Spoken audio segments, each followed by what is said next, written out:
Donald Trump का Greenland वाला झटका यूरोप अभी झेल ही रहा था कि अब ट्रंप ने दुनिया के सामने एक ऐसा नक्शा रख दिया है जिसने नया बखेड़ा खड़ा कर दिया है। सवाल ये नहीं कि ये सिर्फ एक तस्वीर है, सवाल ये है कि क्या अमेरिका की नई सोच की तरफ इशारा है। अमेरिका के राष्ट्रपति डोनाल्ड ट्रंप ने एक बार फिर दुनिया को चौंका दिया है। इस बार वजह बना है एक नक्शा। ट्रंप ने अपने social media platform truth social पर ओवल ऑफिस की एक तस्वीर पोस्ट की है जिसमें वो एक नक्शा दिखाते नजर आते हैं। इस नक्शे में वेनेजुला, कनाडा और ग्रीनलैंड को अमेरिका के रंग और अमेरिकी झंडे के साथ दिखाया गया है, जैसे ये इलाका अमेरिका का हिस्सा हो।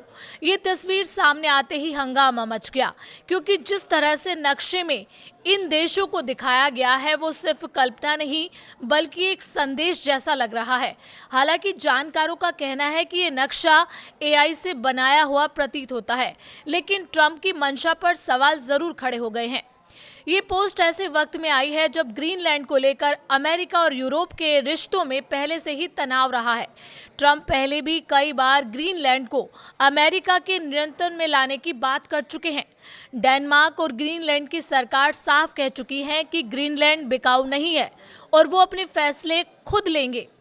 नक्शा पोस्ट करने के कुछ ही मिनट बाद ट्रंप ने एक और तस्वीर साझा की। इस तस्वीर में ट्रंप ग्रीनलैंड में अमेरिकी झंडा लगाते नजर आ रहे हैं। उनके साथ उपराष्ट्रपति जेडी वेंस और विदेश मंत्री मार्को रूबियो भी दिख रहे हैं। तस्वीर पर लिखा है ग्रीनलैंड यूएस टेरिटरी एस्टैब्लिश 2026, यानी 2026 तक ग्रीनलैंड को अमेरिका का हिस्सा दिखाने की कोशिश की गई है।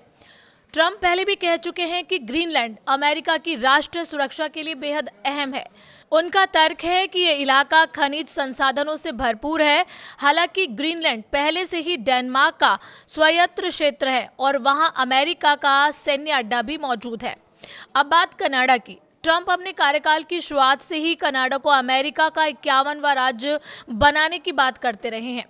कनाडा ने इस प्रस्ताव को सिरे से खारिज कर दिया है। इसके बाद दोनों देशों के बीच टैरिफ और व्यापार को लेकर तनाव बढ़ा। ट्रंप की नाराजगी की एक वजह ये भी मानी जा रही है कि कनाडा ने चीन के साथ अपने व्यापारिक रिश्ते मजबूत किए हैं। वेनेजुला को लेकर भी ट्रंप का रुख आक्रामक रहा है। साल की शुरुआत में अमेरिका विशेष बलों ने वेनेजुला में ऑपरेशन कर राष्ट्रपति निकोलस मादुरो और उनकी पत्नी को गिरफ्तार कर न्यूयॉर्क पहुंचाया था। इसके बाद ट्रंप ने दावा किया कि अमेरिका अब वेनेजुला को चलाएगा और उसके तेल संसाधनों पर अमेरिकी कंपनियों का नियंत्रण होगा। यूरोप के साथ ट्रंप की तनातनी लगातार बढ़ती जा रही है। ग्रीनलैंड मुद्दे पर समर्थन न मिलने से ट्रंप और आक्रामक हो गए हैं। उन्होंने यहां तक कह दिया कि नोबेल शांति पुरस्कार न मिलने के बाद अब वो शांति की परवाह नहीं करेंगे।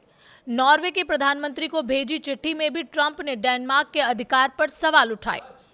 ऐसे में ट्रंप द्वारा साझा किया गया नक्शा सिर्फ सोशल मीडिया पोस्ट नहीं माना जा रहा, इसे अमेरिकी विस्तारवादी सोच के संकेत के तौर पर देखा जा रहा है।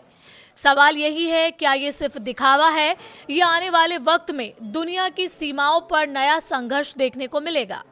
क्या कहना है आपका? आप कमेंट करके अपनी राय साझा कर सकते हैं।